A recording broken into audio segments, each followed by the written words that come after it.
Hey, it's your girl Sylvia. Welcome and welcome back to my channel. Again, I am Coach Sylvia. There is a word from the Lord. Before I get started, what I'm going to tell you to do: like, comment, and subscribe. Hit that notification button so you can know when I'm on. What else I'm going to tell you to do? Share. Someone may need this word just as much as you do, all right? So, we're walking and talking this morning as well. I was dreaming last night, and in the dream, the Lord said, don't get stuck in your sin. So, y'all, that is what I want to talk to you all about this morning. Don't get stuck in your sin. What does that mean? That means if we could be, let's say we're doing some storytelling. In the scenery, have you ever seen a scenery where it seemed like this person been in this scenery so long and it seemed like they just can't get out the scene? It seemed like they always stuck in this scene. Every time you come back to it, like for example, the soap operas. Y'all, it seemed like I was little when my grandma was watching it. And now I'm grown, and if I go look at it, I will find something like, dog, they still doing the same thing. They still in that scenery. Why? Because some of us have got stuck in our own scenery. But the Lord said it is time to move. He's about to change your scenery. So, what does that mean when the Lord said move? He's about to change your scenery. There is something that you have to do in order for God to change your scenery. And I'm going to give you a couple of tools that you got to do. Number one is you got to keep the faith. Number two is you got to keep prayer and a praise on your lips. And number three, you have to command the atmosphere to obey you. Y'all, I was looking at Kierra Sheard. And when she said that last statement, you have to command the atmosphere to obey you. That blessed my soul. That blessed my soul. So I'm telling you 3 tools you got to do in order for your scenery to change. You have to first keep the faith. Number 2, keep a praise and prayer life. Number 3, you have to command the atmosphere to obey you. So I'm saying all this, y'all, because the enemy does not play fair. And he's smart. He's going to do the same thing over and over and over again. He doesn't change his tactics. The only time the enemy changes tactics is when you have passed the test of the tactic that he's been doing. So, y'all, what am I saying to you? The enemy going to use the same tactic that he knows how to affect you. He knows how it's going to change your day, how it's going to change your mood. He used the same tactic. It may be a different place. It may be a different face. But he used the same tactic if it bothers you. So that's how you get stuck in your scenery. When you allow the enemy to keep using the same tactic and he knows that it bothers you, he's going to keep doing the same thing. And the reason why I'm telling y'all this, because this is what the Lord was speaking to me concerning my situation. Like, ain't nothing changed. I'm going to use the same tactic that's going to keep affecting you. If I see that this going to bother you, I'm going to use a different person, but I'm going to do the same thing. So in order for you not to get stuck in your scenery, you got to make a move. What is your move? You got to keep the faith. You got to put a praise on your lips. You got to pray. And you got to command the atmosphere to obey you. So with that being said, y'all, with my little encounter, I thought about that thing. And I thought about what Kierra Sheard said. And I said, I have the power to command the atmosphere to obey me. So yeah, I was a little bothered. Yeah, I shed a couple of little tears. But I got up from that and I made a move. And what was my move? I decided not to jump in an attitude, get mad, and I could have, and I wanted to. and I wanted to vent about it and did. But then the Lord said, command the atmosphere to obey you. So I began to pray within myself, and I began to keep the faith concerning what God has said to me. So when you in a place where you know what God has said to you and you don't want to miss your blessings and you want to see the manifestation of God, you got to keep the faith. When it seemed like you in a stuck situation, when you seem like you in a stuck scenery. And that's what I did. I command the atmosphere to change. I command the atmosphere to obey what I needed to be done in the atmosphere. So guess what? My mood changed. I got back happy and I kept on moving.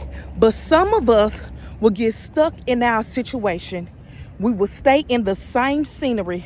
We get fixated on what's going on and what's happening, that we can't move because the only thing that we see is what's happening to us wrong, or what's going bad in our life and what's not happening in our life. But the Lord said, if you will make a move, and I told y'all what the move was. You got to mingle with your ops. Vengeance is the Lord, and then he will elevate you. So when you decide to make a move, then God said, I will change your scenery. And again, how does he change your scenery? You have to keep the faith. You have to pray. You have to praise, and you command the atmosphere to obey your command. The reason why that I'm constantly telling y'all the tools, because this morning I want to give y'all some tools that will help you and apply it to your everyday life. Because y'all, the enemy again does not change his tactics. He only do what he knows was gonna affect you. If I could call on Joseph and I can say Joseph changed his scenery. Again, y'all, Joseph got locked up by his brothers. His brothers was jealous of him. His siblings was jealous of him. He got locked up because of Potiphar. He could have chose to rot in there. He could have chose to be upset. He could have chose to be angry.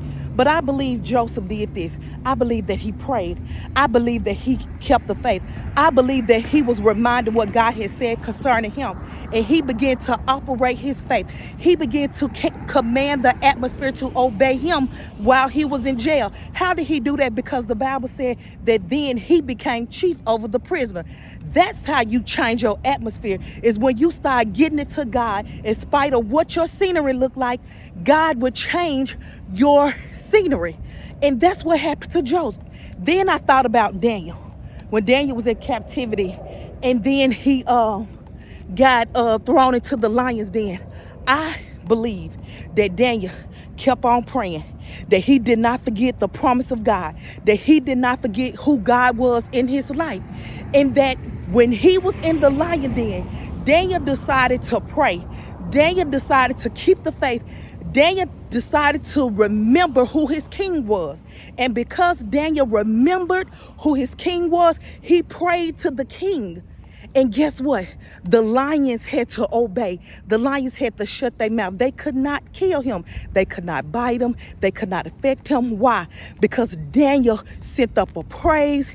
He kept the faith, and he commanded his atmosphere to obey him in the lion's den. So what I'm telling you, that there are people that is commanding the atmosphere. They commanding their scenery to change. And I'm telling you, if they can do it, you can do it.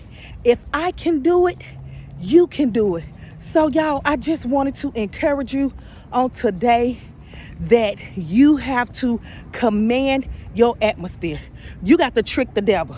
You got to let him know when he come with the same scenery, when he come with the same tactic, you got to let him know, oh, devil, I got you this time. I'm going to change my scenery. I'm not going to get stuck in this. And if I can call on somebody else, I'll call on Peninnah and Hannah. If you remember the story, I believe that Hannah changed her story simply by praying. If you all will read the story, you know the story. Hannah started praying until she prayed so that they thought that she was drunk.